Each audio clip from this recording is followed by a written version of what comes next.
If you're looking to buy a stacked NBA 2K account with max badges and more, visit sportstmb.com.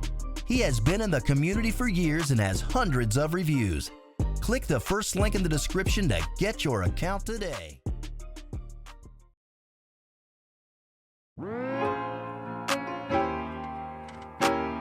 What's up, guys? Real quick, as you can see, the set is a little bit different. We have a tree that has a bird as the topper for some reason. That's the only one that we had. Because Christmas is coming. I don't know if you guys knew that. There's Santa Claus. He doesn't have feet, but I guess he doesn't need them. But yeah, there's a couple more things coming in the mail. Some basketball, whatever the fuck you call those things that hang. Jesus Christ, what are those called? Ornaments. Yeah, ornaments. But on to the topic of the video. NBA rivalries really seem like a thing of the past, and that's something that boomers really love to complain about. But unlike ISO mid-range shots on every possession and big men with arthritis and teams scoring a league average of 90 points per game, I actually do wish we had rivalries these days. I do really get players not having issues with each other, and I don't think it's a sign of weakness. At the end of the day, it is just a game, not a reason to want to kill a guy. But at the same time, from an entertainment perspective, MJ attacking Reggie Miller, Scottie Pippen dunking on Patrick Ewing and then stepping over him, and then a year later stepping over him again as a callback, Charles Barkley handing a note to a ball boy for him to give to Bill Laimbeer that just said, "Fuck you, Bill," signed Charles Barkley. Yeah, that did happen. Shit like that is just awesome, and it's a really great story to me.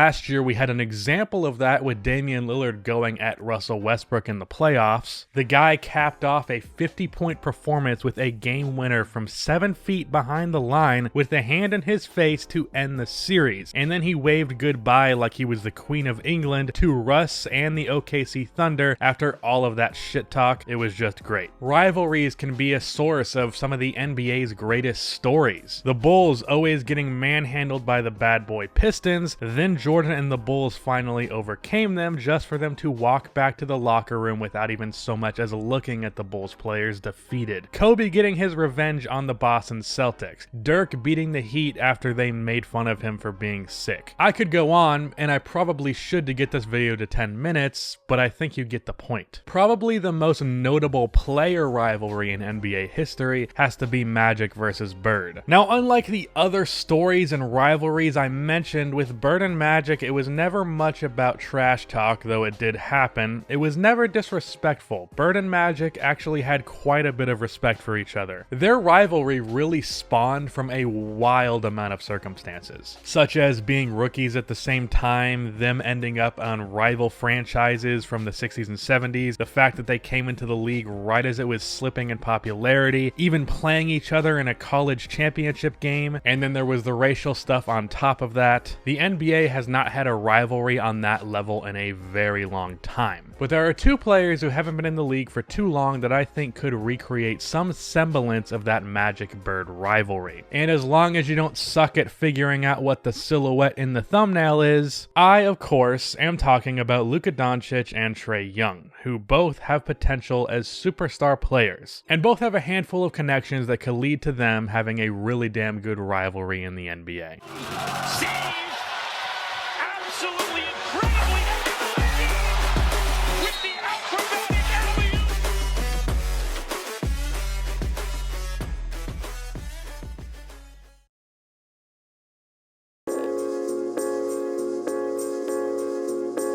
Before we dive into the potential rivalry, I want to talk about the seasons that these two are having. And let's start with Trae Young, because Luka Doncic is already getting a crazy amount of media attention. Deservingly so, he's been killing it. But even though Trae is getting attention, I still don't think it's enough because he's been nuts. He's averaging 27 points per game, as well as 8.6 assists, 5.4 rebounds, and he is shooting 43% from the field, 36% from 3 on 8.5 attempts a game. His true shooting percentage is 57, which is a 3% improvement from last year. He's doing this with pretty much no spacing and no John Collins outside of 3 games. DeAndre Hunter is the only good shooter in the starting lineup with Trae Young, and he's only shooting around league average. Reddish is shooting 22%, Jabari is shooting 29%, and Alex Jones, wait, No, Alex Len. Those are two very different people. Len is shooting 16%. Off of the bench, Kevin Huerter has missed a lot of games, but he has shot well. DeAndre Bembry has shot well, but it is on just 1.3 attempts a game. And Chandler Parsons is hitting his threes in just 9 minutes a game. On a positive note, Charlie Brown is shooting 100% from 3 at the moment. Now if he could just kick that damn football. So when I say no spacing, I mean one backup guy who is hitting his threes and has only played 10 games, and one starter who is hitting his threes. And then offensively, Jabari Parker is literally the only other player on the court who can create any kind of offense for himself. Hunter is averaging 12 points per game, which are pretty much always assisted baskets, and then Jabari Parker is averaging 18 points per game. That is it. Trae Young is averaging 27 points and getting 8.6 assists a game. If we assume that those 8.6 assists are all going to two-pointers, which at this rate they probably are, with the Hawks averaging 108 points per game, that would mean Trae is generating around 44 points per game, which means he's responsible for roughly 40% of the Hawks offense, which is not a great situation for winning, with the Hawks being 4-14. But with everyone on this team throwing around more bricks than Joel and the Last of Us, I think you can forgive Trae for that record. That was a really fucking nerdy reference. Now let's talk about Luka Doncic. I'm not going to dive as deep into this one because how many times can I say, holy fuck, this dude is really good? Well, let's see. Holy fuck, this dude is really good. Holy fuck, this dude is really good. Holy fuck, this dude is really good. Holy fuck, this dude is really good. I think that was enough. Luka is averaging 30, 10, and 10 through 17 games, and unlike with Trae, though like I said it isn't his fault, Luka is winning the Mavericks some games. They are 11-6 and the 5th seed in the West. So that's Trae and Luka, two of the brightest young stars in the NBA, and conveniently, they were also traded for each other. Back in 2018, when Trae and Luka were up to be drafted, and my dumbass thought both of them would be busts, this is an incredibly embarrassing tweet. The Hawks ended up taking Luka at 3, but then they traded that pick for Dallas's selection in Trae Young, as well as a future first from Dallas, which they would go on to use to trade up to draft DeAndre Hunter. So when the year started and Trae Young was stinking it up and Luka Doncic was looking like a borderline all-star as a rookie, it looked like the Hawks really fucked up. Luka looked like a future superstar and Trae looked like a bust. So far into that year, I'd looked like I was 1 for 2 on that draft prediction.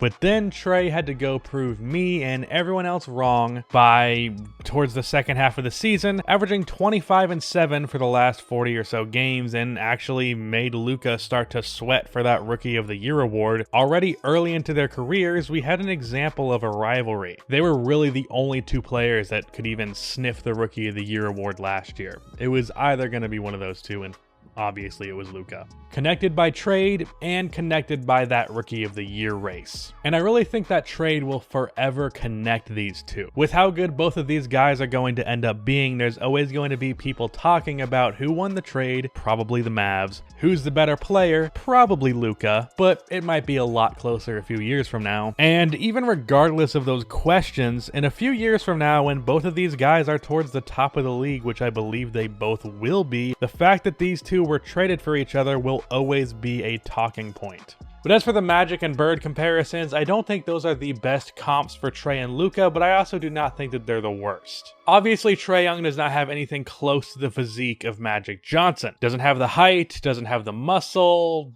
doesn't have the aids, and Trae is also a much more natural and versatile scorer. But I do think the type of player that Magic was in the 80s, minus the size adapted to the modern NBA, would look a lot like what Trae Young looks like. The 18-point and 13-assist guy really does not exist in the NBA anymore. Chris Paul is really the last example of that. Dudes who get a high volume of assists actually tend to hurt their teams with that. The NBA Storyteller pointed it out in his brilliant film on like everything. And point guards are just expected to put up more than 18 points per game if they're going to be a star level player. So a superstar player with some phenomenal vision looks a lot like Trae Young in 2019. As far as a Larry Bird comparison for Luka, I don't like it that much because I feel like people are only making it because they're both white. I think James Harden minus the stupid foul bait bullshit is a more realistic and correct comparison, but I do get why the comparison is there, and I do think this is an example of if Larry Bird was adapted to the modern NBA, it's what his game would look like. Luka is a very calm and calculated player with not too much athleticism, but a really high basketball IQ and great vision and a really good jump shot, similar to Larry Bird, and he's also like 6'8". Now, Bird wasn't nearly the ball handler Luka is, but again, if his type of player was built up today, I imagine he would develop a good handle. And there's another parallel between the Magic and Bird rivalry with the Luka and Trae one that is similar but also the opposite,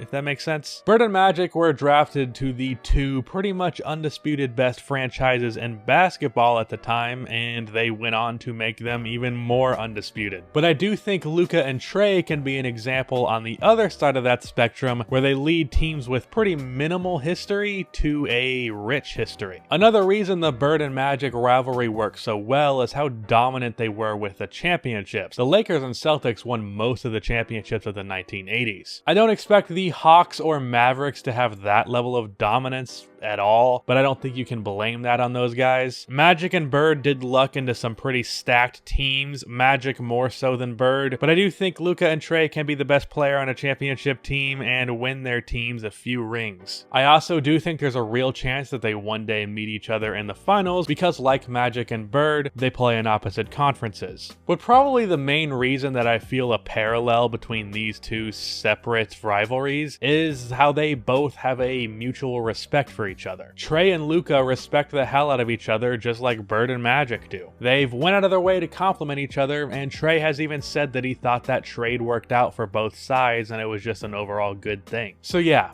that's why I think that Trae and Luka can be the NBA's next great rivalry, with some parallels to Magic and Bird. But in reality, I really just wanted to talk about these two because Luka and Trae are like two of my favorite players in the league, which is hilarious because I tweeted this. But that's the end of this video. Please be sure to like and subscribe for more NBA content like this, and cue the outro music.